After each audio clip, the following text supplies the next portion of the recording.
بسم اللہ الرحمن الرحیم۔ شرح تہذیب کا تیسرا باب ہے التصورات، سبق نمبر 4 میں خوش آمدید۔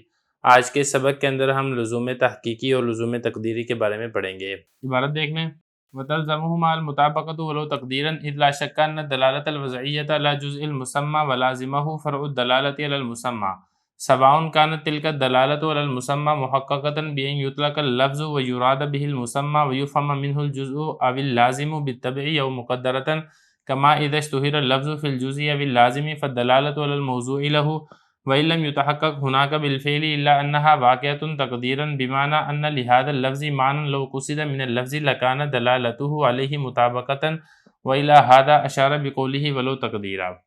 ترجمہ دیکھ لیں، اور لازم ہے ان دونوں کو مطابقت اگرچہ تقدیری ہو، اس لیے کہ کوئی شک نہیں ہے کہ دلالت وضعیہ مسمى کے جز پر اور اس کے لازم پر یہ فرع ہے اس دلالت کی جو کہ مسمى پر ہو رہی ہے۔ برابر ہے کہ وہ دلالت جو کہ مسمى پر ہو رہی ہے تحقیقی طور پر ہو، بئیں طور کے لفظ مطلق ذکر کیا جائے اور مراد لیا جائے اس سے مسمى اور سمجھا جائے اس سے جز کو یا اس سے لازم کو طبعی طور پر، یا پھر یہ دلالت مسمى پر تقدیری طور پر ہو رہی ہو، جیسا کہ کوئی لفظ مشہور ہو جائے جز میں یا اس کے لازم معنی میں، تو دلالت موضوع لہو پر اگرچہ یہاں پر متحقق نہیں ہے بالفعل، مگر یہ کہ یہاں پر موجود ہے تقدیری طور پر۔ بئیں طور کے اس لفظ کا معنی ہے، اگر اس لفظ سے اس معنی کا قصد کیا جائے تو اس لفظ کی دلالت اس معنی پر مطابقی ہوگی، اور اسی طرف اشارہ کیا ہے اپنے اس قول سے ولو تقدیرا۔ عبارت ہو چکی ہے، ترجمہ ہو چکا ہے، اب چلتے ہیں اس کی تشریح کی طرف۔ دیکھیں، متن کے اندر ایک بات ذکر کی گئی تھی کہ جہاں پہ دلالت تضمنی اور دلالت التزامی پائی جائے گی وہاں پہ مطابقی پایا جانا لازم اور ضروری ہے، لیکن اس کے برعکس نہیں ہے کہ جہاں پہ مطابقی ہوگی وہاں پہ تضمنی اور التزامی بھی ہوگی۔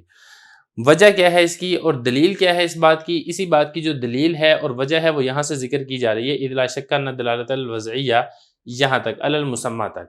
اب یہ دلیل کس اعتبار سے، اس کو ذرا تھوڑا سا سمجھ لیں۔ دیکھیں، جو لفظ کی دلالت ہے اپنے کل پر یہ ہے اصل، اور اسی طریقے سے جو لفظ کی دلالت ہے اپنے جز پر یہ ہے فرع، اور اسی طریقے سے جو لفظ کی دلالت ہے اپنے لازم خارج پر یہ ہے فرع۔ اور اصول اور ضابطہ یہ ہے کہ جو فرع ہے وہ اپنے وجود میں کل کی محتاج ہوتی ہے، جبکہ کل اپنے وجود میں فرع کی محتاج نہیں ہوتی ہے۔ جیسا کہ مثال کے طور پہ اب یہ ہاتھ ہے، یہ ایک جز ہے، اور انسان کا جو پورا وجود ہے یہ کل ہے۔ اب ہاتھ اپنے وجود میں کل کا تو محتاج ہے، لیکن کل اپنے وجود میں ہاتھ کا محتاج نہیں ہے۔ ایسا تو ہوتا ہے کہ وجود ہو لیکن ہاتھ نہ ہو، لیکن ایسا نہیں ہوتا کہ ہاتھ ہو اور پورا انسان کا وجود ہی نہ ہو۔ تو یہ والی بات کلیئر ہوگی۔ اور اسی طریقے سے لازم خارج، لازم خارج ایک خارجی وصف ہوتا ہے، تو جب ایک ذات اور وجود پایا جائے گا تو تبھی اس کی کوئی خارجی وصف پایا جائے گا۔ اگر ذات اور وجود ہی نہیں ہے تو پھر اس کی خارجی صفت کیسے پائی جا سکتی ہے؟ تو یہ تو ہوگی پہلی بات۔ اب دوسری بات آپ نے یہاں پر یہ سمجھنی ہے کہ جو کل پر دلالت ہے یہ ہوتی ہے مطابقی میں، جیسا کہ آپ کو معلوم ہے۔ اسی طریقے سے جو جز پر دلالت ہوتی ہے یہ ہوتی ہے تضمنی میں، یہ بھی آپ کو معلوم ہے۔ اور لازم خارجی پر جو دلالت ہوتی ہے یہ ہوتی ہے التزامی میں۔ تو ہم دوسرے لفظوں میں یہ بھی کہہ سکتے ہیں کہ جو تضمنی اور التزامی ہے یہ چونکہ فرع ہے اور مطابقی اصل ہے، لہذا جہاں پر تضمنی اور التزامی ہوگی وہاں پہ مطابقی لازمی طور پر پائی جائے گی، اور جہاں پر مطابقی ہوگی وہاں پہ تضمنی اور التزامی کا پایا جانا یہ لازم اور ضروری نہیں ہے۔ اب ذرا عبارت دیکھیں، فرما رہے ہیں کہ جو دلالت وضعی ہے مسمى کے جز پر جیسا کہ ہوتا ہے تضمنی میں، اور اسی طریقے سے جو دلالت وضعی ہے مسمى کے لازم پر، لازم خارج پر، جیسا کہ ہوتا ہے التزامی میں، یہ فرع ہے اس دلالت کی جو کہ مسمى پر ہوتی ہے، یعنی مسمى کے کل پر، جو کہ ہوتا ہے مطابقی کے اندر۔ تو مطابقی کے اندر جو دلالت ہے وہ ہوگی اصل، اور جو تضمنی اور التزامی میں جو دلالت ہے وہ ہوگی فرع۔ تو لہذا جہاں فرع پائی جائے گی وہاں پر اصل کا پایا جانا لازم اور ضروری ہے۔ یہ ہوگی پہلی بات۔ آگے دیکھیں، سواء کانت تلک الدلالۃ علی المسمى محققہ او مقدرہ، برابر ہے کہ یہ جو دلالت ہے معنی موضوع لہو کے کل پر یہ یا تو تحقیقی ہوگی یا تقدیری ہوگی۔ دیکھیں، بتانا یہاں پر یہ چاہ رہے ہیں کہ جو دلالت مطابقی ہے اس کا جو تعلق ہے نا التزامی اور اسی طریقے سے تضمنی، بلکہ تضمنی پہلے ہے التزامی بعد میں، ان کا جو تعلق ہے نا یہ تعلق ہے لزوم کا۔ یہ جو مطابقی ہے یہ لازم ہے، اور اسی طریقے سے جو التزامی ہے یا تو جو تضمنی ہے یہ ملزوم ہے۔ تو یہ دونوں ہوں گے ملزوم اور مطابقی یہ ہوگا لازم، اور لازم اور ملزوم کے درمیان جو تعلق ہوتا ہے نا، اس تعلق کو لزوم کہا جاتا ہے۔ اب یہ جو لزوم کا تعلق ہے مطابقی کا التزامی اور تضمنی کے ساتھ، اس لزوم کی دو قسمیں ہیں، ان میں سے ایک ہے لزوم تحقیقی، دوسرا ہے لزوم تقدیری۔ اب لزوم تحقیقی کیا ہوتا ہے، لزوم تقدیری کیا ہوتا ہے، اس کو تھوڑا سا سمجھ لیں۔ دیکھیں لزوم تحقیقی یہ ہوتا ہے کہ جو لفظ کا استعمال ہے اپنے معنی موضوع لہو کے کل پر ہوتا ہے، تو ایسا لفظ جب بولا جائے گا تو اس کی جو دلالت ہے اپنے معنی موضوع لہو کے کل پر، تحقیقی طور پر جو دلالت ہوگی وہ مطابقی ہوگی، لیکن اسی دلالت مطابقی سے بالتبع معنی موضوع لہو کے جز پر اور معنی موضوع لہو کے لازم پر بھی دلالت ہو جائے گی۔ تو یہ جو بالتبع دلالت ہوگی اس میں التزامی میں اور جو تضمنی میں، یہ دلالت ہوگی جزوی طور پر اور تابع ہو کر دلالت ہوگی۔ تحقیقی طور پر اور اصالتاً جو دلالت ہوگی وہ دلالت ہوگی مطابقت کے اوپر۔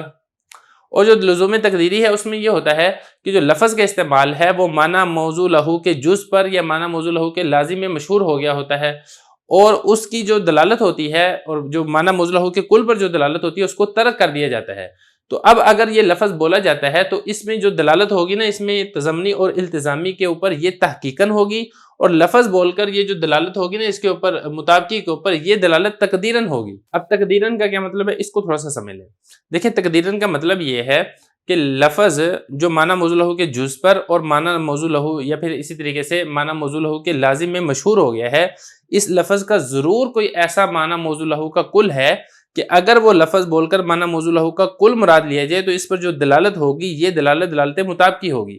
خلاصہ یہ ہے کہ معنی موضوع لہو کے کل کو ترک ضرور کر دیا گیا ہے، لیکن مراد لینا ممتنع نہیں ہے۔ اگر مراد لیا جائے تو وہ جو مراد لیا جائے گا تو یہ دلالت مطابقی ہی ہوگی۔ تو یہ اس کا مطلب ہے کہ جہاں کہیں بھی التزامی اور تضمنی پائی جائے گی وہاں پر مطابقی لازمی طور پر پائی جائے گی، یا تو پائی جائے گی تحقیقی طور پر یا پھر پائی جائے گی تقدیری طور پر، اور دونوں کا جو مطلب اور مفہوم ہے وہ میں نے آپ کو بتا دیا ہے۔ اب ذرا عبارت دیکھیں، فرما رہے ہیں کہ برابر ہے کہ یہ دلالت یعنی لفظ کی دلالت مسمى سے مراد کیا ہے، معنی موضوع لہو کا کل، یا تو تحقیقی طور پر ہوگی۔ تحقیقی طور پر ہونے کا کیا مطلب ہے، بتا رہے ہیں کہ لفظ کو مطلق ذکر کیا جائے اور مراد اس سے لیا جائے مسمى یعنی معنی موضوع لہو کا کل، اور اسی کل سے ہی جز اور لازم بھی سمجھ لیا جائے تابع کرتے ہوئے۔ یہ جو دلالت ہو رہی ہے یہ تحقیقی طور پر ہو رہی ہے۔ یہ تقدیری طور پر دلالت ہوگی۔ تقدیری طور پر دلالت کیسے ہے، کیونکہ لفظ ہے وہ اپنے معنی موضوع لہو کے جز میں یا معنی موضوع لہو کے لازم میں مشہور ہو گیا ہے۔ معنی موضوع لہو پر دلالت اگرچہ یہاں پر پائی نہیں جا رہی ہے بالفعل، مگر یہ کہ موجود ہے تقدیری طور پر۔ کیا مطلب ہے تقدیری طور پر موجود ہونے کا، مطلب یہ ہے کہ یہ لفظ معنوی طور پر اگر اس لفظ سے مراد لیا جائے معنی موضوع لہو کا کل، تو دلالت جو اس کے اوپر ہوگی معنی موضوع لہو کے کل کے اوپر، وہ دلالت مطابقی ہوگی۔ اسی طرف اشارہ کیا ہے مصنف نے اپنے اس قول کے ساتھ، ولو تقدیرہ، کہ جہاں کہیں تضمنی اور التزامی پر دلالت پائی جائے گی وہاں پر لازمی طور پر دلالت مطابقی پائی جائے گی، یا تو تحقیقی طور پر پائی جائے گی یا پھر تقدیری طور پر پائی جائے گی۔ باقی رہ گیا ولا عکس، اس کے برعکس نہیں ہے، وہ کیا مطلب ہے وہ ہم انشاءاللہ اگلے سبق کے اندر پڑھتے ہیں۔